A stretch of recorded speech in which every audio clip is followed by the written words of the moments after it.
I would say that in many ways, people think of Sgt. Pepper as being this moment where popular music changed. It really marks an important arrival for the Beatles as thinking of themselves as creative artists and not so much just as songwriters, craftsmen who are trying to put hits together.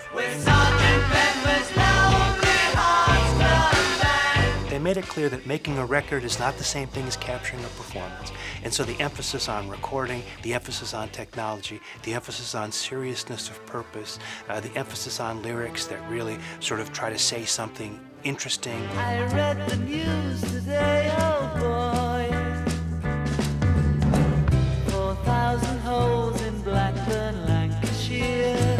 In terms of the group's influence, you can pretty much see what happens in rock music in the 1970s. A lot of it as emanating out of specific aspects of what you see in the Beatles' music in the late 60s and most especially in Sgt. Pepper. We get a whole kind of rock music in the 70s, mostly done by Blood, Sweat, and Tears in Chicago, that really takes that whole aspect of pop song with horns and blows it up into an entire style. Wednesday morning at 5 o'clock as the day begins. If you take the use of classical music, like we find in She's Leaving Home, we can see that incorporation of classical music in all of the progressive rock groups of the 1970s, so the Yes, Emerson, Lake and Palmer, King Crimson.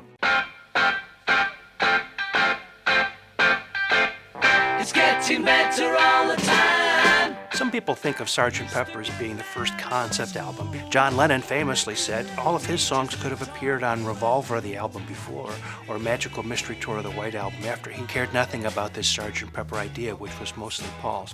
But that's not what's important. It's not important whether it actually was a concept album. It's important that people thought that it was a concept album. So ironically, an album that may not, strictly speaking, have been a concept album ended up being the most influential concept album in the history of rock music.